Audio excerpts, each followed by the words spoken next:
ನಿಜವಾಗಲ್ಲ ಅಂತಂದ್ರು ನಾನು ಒಂದೇ ಮಾತು ಬೆಲೆಗೆ ನಾನು ಭಕ್ತರು ಇಲ್ಲ ಅಂತೇಳಿ ನಿಜ ಅನ್ಕೊಂಡಿದ್ದೆ. ಅಣ್ಣಗೆ ಚಂದ್ರನಿಗೊಂಡು ಫೋನ್ ಹಚ್ಚುವಾಗ ಹೇಳ್ರಿ ಬಾಡ ಅಂತೇಳಿ ಎಲ್ಲರಿಗೂ ನಾನು ಲಕ್ಷ್ಯಗಳು ಎಲ್ಲರಿಗೂ ಹೇಳ್ತಿರ್ತೀನಿ.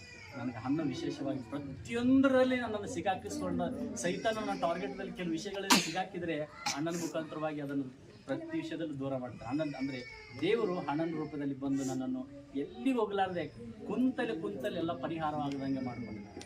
ಅಂದರೆ ದೇವರು ಯಾರ ರೂಪ ಬರ್ತದೆ, ದೇವರು ಬಂದು ನಮ್ಮನ್ನು ಕಾಪಾಡೋದ್ರಿ, ಮನುಷ್ಯರ ರೂಪದಲ್ಲಿ ಬಂದು ನಮ್ಮನ್ನು ಕಾಪಾಡ್ತಾನೆ.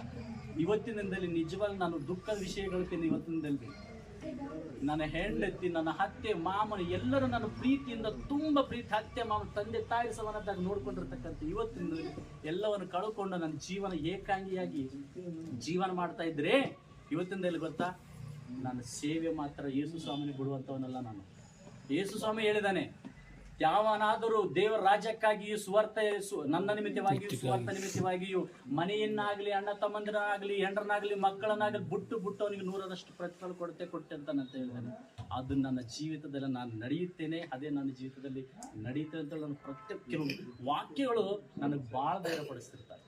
ಅದಕ್ಕೆ ಇವತ್ತಿನದಲ್ಲಿ ನೀವೆಲ್ಲರೂ ನನ್ನ ಮಾತಿಗೆ ಬೆಲೆ ಕೊಟ್ಟು ಬಂದರೆ ಇವತ್ತಿನ ನನ್ನ ತಂದೆ ಇಲ್ಲ, ನನ್ನ ತಾಯಿ ಇಲ್ಲ, ನನ್ನ ಬಂಧು ಬಳಗು ಯಾರಿಲ್ಲ ಭಾಗದಲ್ಲಿ ಎಲ್ಲರನ್ನು ಒಟ್ಟಿಗೆ ಪ್ರೀತಿಯಾಗಿ ಬೆಳೆದೇನೆ, ಪ್ರೀತಿಯಾಗಿ ಇರ್ತೇನೆ, ಪ್ರೀತಿಯಾಗಿ ನಡ್ಕೊಳ್ಳುತ್ತೇನೆ. ಈ ಭಾಗದಲ್ಲಿ ಯೇಸು ಸ್ವಾಮಿಯ ಪರಮಾರ್ಥವನ್ನ ಸಂಪೂರ್ಣವಾಗಿ ತಿಳಿಯಪಡಿಸ್ತೇನೆ. ಅದಕ್ಕೆ ನನ್ನ ಪ್ರೀತಿ ಮಾಡಿ ಬಂದಿರತಕ್ಕಂಥ ಎಲ್ಲರಂತೂ ಎಲ್ಲರಿಗೂ ಧನ್ಯವಾದಗಳು.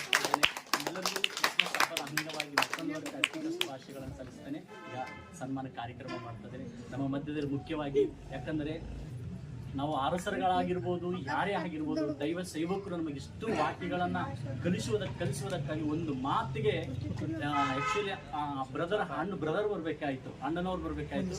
ಅವರು ಬೆಳಗಾವಿಗೆ ಹೋಗಿದ್ದ ಸಂಬಂಧ ತಮ್ಮನ್ನು ಕಳಿಸಿಕೊಟ್ಟಿದ್ದಾರೆ. ಅಣ್ಣನ ಕೂಡ ನನಗೆ ಇದು ಮುದ್ದೇಬಿಳ ಗ್ರಾಮಕ್ಕೆ ಬರೋದಕ್ಕಾಗಿ ಎರಡನೇ ಪಾಯಿಂಟ್ ಹೌದಾ 2 ಸಲ ಆಯ್ತು. ಹಂಗಾಗಿ ಬಂದಿದ್ದಾರೆ. ದೈವ ಸೇವಕರನ್ನು ಸನ್ಮಾನ ಮಾಡಿ ಗೌರವಿಸುವಂಥದ್ದು ನಮ್ಮ ಕರ್ತವ್ಯ. ಹಾಗಾಗಿ ನಾವು ಮಾತುಗಳನ್ನು, ದೇವರ ಮಾತುಗಳನ್ನು ತನ್ನ ಬಾಯಿಯಿಂದ ನಮಗೆ ನುಡಿಸಿರ್ತಕ್ಕಂಥ ಮಾತುಗಳಿಗೆ ನಾವು ಗೌರವಿಸೋಣ. ನನ್ನ ಚರ್ಚಿನ ಮೆಂಬರು ಅಣ್ಣವರು ಅಬ್ರಹಾಮ್ ಅಣ್ಣವರು ಮತ್ತು ಶಾಲಾ ಹಾಕಿ ಮತ್ತು ಆಮೇಲೆ ಹಾರ ಹಾಕಿಯನ್ನು ನಮ್ಮ ದೈವ ಸೇವಕರು ಶಾಂತ್ ಬ್ರದರ್ ಅವ್ರನ್ನ ಸನ್ಮಾನ ಮಾಡಬೇಕೆಂಬುದಾಗಿ ಬೇಡವನಾಗಿದ್ದೇನೆ.